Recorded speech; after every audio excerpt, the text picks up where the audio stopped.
নমস্কার বন্ধুরা, আমি নীলিমা কুকিং শো থেকে আজ বানাতে চলেছি। এই দেখুন, আমি বাজার থেকে কচুর গাঠি নিয়ে এসেছি।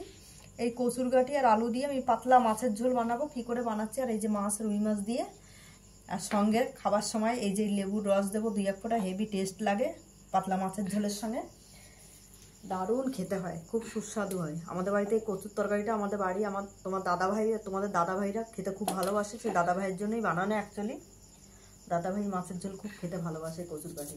ওই জন্য আমি কীভাবে বানাচ্ছি আপনারা সঙ্গে থেকে দেখতে থাকুন। আমি এইভাবে এক এক করে ছাড়িয়ে নেব, ছাড়িয়ে কেটে নিচ্ছি।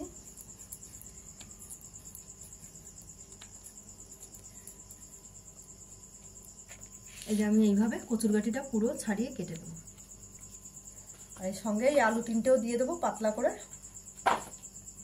বন্ধুরা, মাছটাও ভাজা বসিয়ে দিয়েছি, আর এই যে 4টে ভেজে নিয়েছি, আর বাকিটা যে ভাজা বসিয়ে দিয়েছি। এখন এক পিস মাছ রয়েছে এখনো ভাজতে বাকি।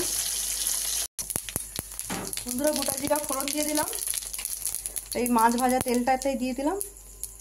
আর এইবার দিয়ে দিচ্ছি কচুর গাঠি আর আলুটাকে।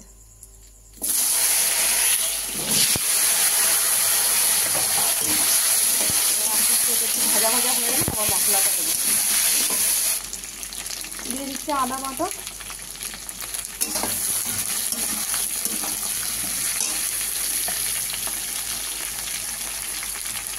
জিরা ধনের গুঁড়ো 3 চামচ দিয়ে দিলাম।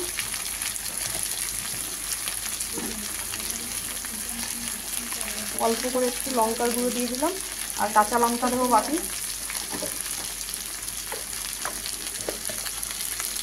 দিয়ে দিচ্ছি পরিমাণ মতো নুন,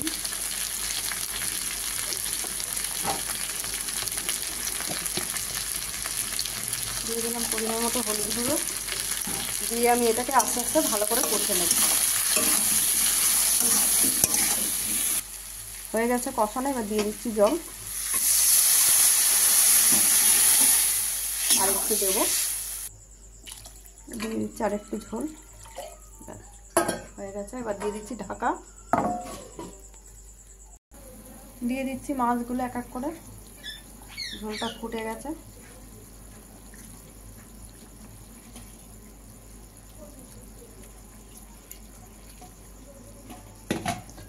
আর দিয়ে দিচ্ছি 4-5টা কাঁচা লঙ্কা, আবার দিয়ে দিলাম ঢাকা। দেখুন বন্ধুরা, হয়ে গেছে আমার মাছের ঝোল। এবার আমি গ্যাস বন্ধ করে দিচ্ছি। পাতলা ঝোল করেছি, যে ঘন খায় তারা আরও জাল দিয়ে ঘন করবে কচুর গাঠিটা একদম। আর আপনারা চাইলে এরকম বাড়িতে বানিয়ে খেয়ে ট্রাই করে দেখতে পারেন। আর নীলিমা কুকিং শোটিকে আপনারা সাবস্ক্রাইব, লাইক, কমেন্ট, শেয়ার করে দেবেন। আর ফেসবুকের বন্ধুরা আপনারা লাইক, কমেন্ট, শেয়ার করে দেবেন। আর নীলিমা কুকিং শো বলে পেজগুলো আছে, সেখানে ফলো করে লাইক, কমেন্ট, শেয়ার করে দেবেন।